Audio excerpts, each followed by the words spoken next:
Hello student, welcome back to new video of our logical learning channel. Last lecture we have completed till question number 11. This session will cover question number 12 and 13. Okay, let's proceed how this question look like and how we can solve it in easy way. This question number 12 says z is equal to 5x plus 25x2, right? And this is subject to three different equations, and this is most obvious thing. So every time whatever we have done as of now, similarly we have to, so first we have to plot the points, then draw the line, then find the feasible region, then check the solution. Now here in this case it says optimize z, right? It is not written whether maximize or minimize. So what does it means? It means you have to check at which point we have a minimum solution or maximum solution. Okay, so let's check the first equation. It says minus 0.5 x1 plus x2 less than equal to 0, but that's inequality, we use equation. Okay, and again multiple time we said, right, we have to find proper values, whole number, so that we can plot the points and draw the line properly. Let's see here.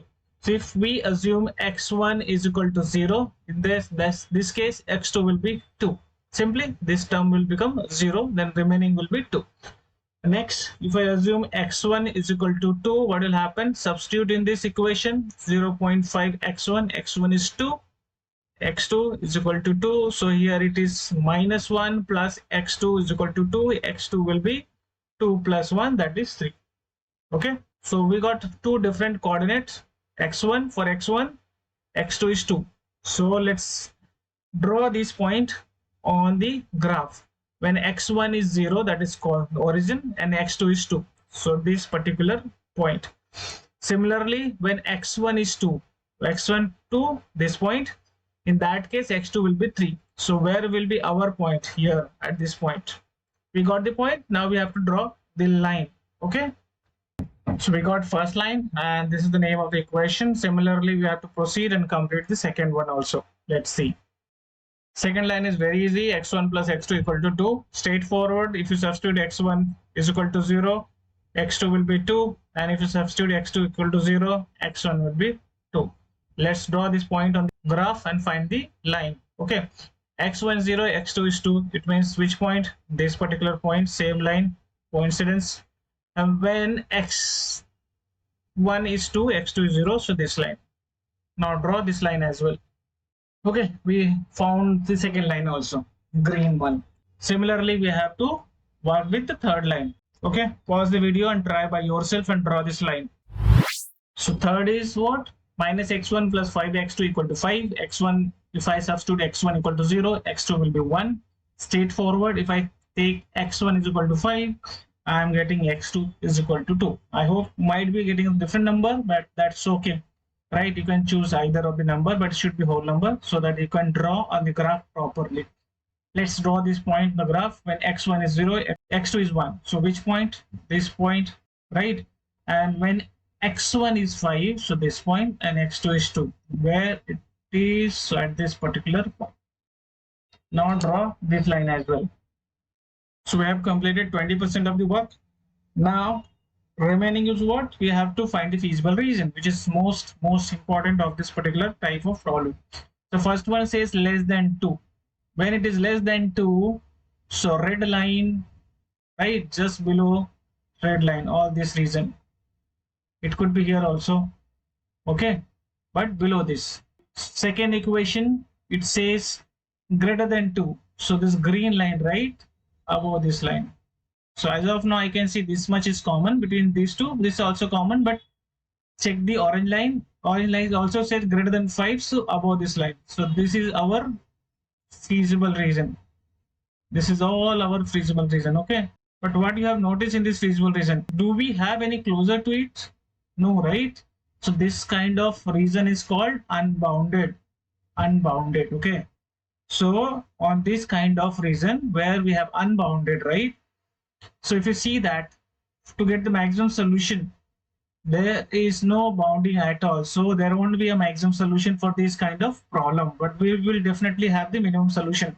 at some point. Which are those points? If you see that this is the point, this point, which we have to find the solution. Okay, first we have to find the coordinate of these points. Let's see how. So if you see that, right, coordinate of this point is completely visible, that is 0 comma 2. So I can say 0 comma 2, and this particular coordinate seems to be 1 comma 1, right, where graph has been, as per the graph it seems to be 1 comma 1. So you want to verify, then you have to solve this orange color line and the green line together. We'll get the coordinate point also. Let's solve these two equations. Pause the video, solve these two equations simultaneously to get the coordinate of this point. Okay, I hope you tried and I hope you have got the same answers what I got. It simply as per the graph it's look like 1 comma 1, right, but isn't the case. X2 we got 7 by 6, x1 5 by 6, which is close to 1 comma 1 but not exactly 1 comma 1. In case of quality and accuracy of the answer, you need to solve these two lines simultaneously to get the exact point, and I hope you understood how to do that. So next, second point is what? 5 by 6 comma 7 by 6. Now we got two different coordinates and we need to check the solution of the given equation at on those two different points. Let's proceed. So what's your equation? The equation is 5x1 plus 25x2, and the first point says 0 comma 2, so it means x1 is equal to 0, so 5 into 0, and x2 is equal to 2, 25 into 2, so your solution is 0 plus 50, so that is 50. So at 0.2 we have 50. Let's check for the next one. So next one is what? 5 by 6, 7 by 6, so 5x1 plus 25x2, so 5 into 5 by 6, 25 into 7 by 6. 6 is the common because denominator, and the numerator will have 5 into 5, 25, and 25 into 7, how much? 25 into 7, 175. So this is 200 divided by 6. You can reduce this further, so it can be 100 by 3, which will be approximately 33, which is lesser than 50, right? So most obvious, your minimum solution is 33. So at which point? At point 5 by 6 and 7 by 6 we have a minimum solution. As I stated, this is unbounded towards upper side, we do not have any maximum solution. Okay, so that should be your answer, your minimum solution. Optimizing the equation, we got the minimum solution at 5 by 6, 7 by 6, and there is no maximum solution. In exam also you have to write no max value. I hope you understood, right? If not, let me know in the comment section. Let's proceed with the next question. Question number 30. So question number 13 and question number 12, exact equations, everything is exact copy except this optimized solution, right? If you notice that, let me copy over the question number 12 question over here. So if you see that, right, everything is same except this optimized thing. So I am not going to repeat the same thing because it's not required. You can rewind the video, watch video again, and you'll understand. So only thing you have to maximize the optimize the solution. Which solution now? Z is equal to 5x1 plus 2x2. This we need to optimize. Okay, let's see how we can do it. Okay, so question number 13, right? How to do that? Everything will be same, graph, points of intersection, feasible reason, everything same. Similarly, copy of question number 12. Only thing you have to optimize different equation. Now, which equation? 5x1 plus 2x2, right? Substitute 0 comma 2 in this equation. So again, 5 into 0, 2 into 2. So 5 into 0 is 0, 2 into 2 is 4. Now substitute another ones. Next one. So 5 into 5 by 6, 2 into 7 by 6. 6 common denominator, 5 5s are 25, 14. This is equal to 39 divided by 6. Right? If you divide, you will get more than 6 for sure. Right? If it is more than 6, it means this is not the minimum solution. So your minimum solution is 4.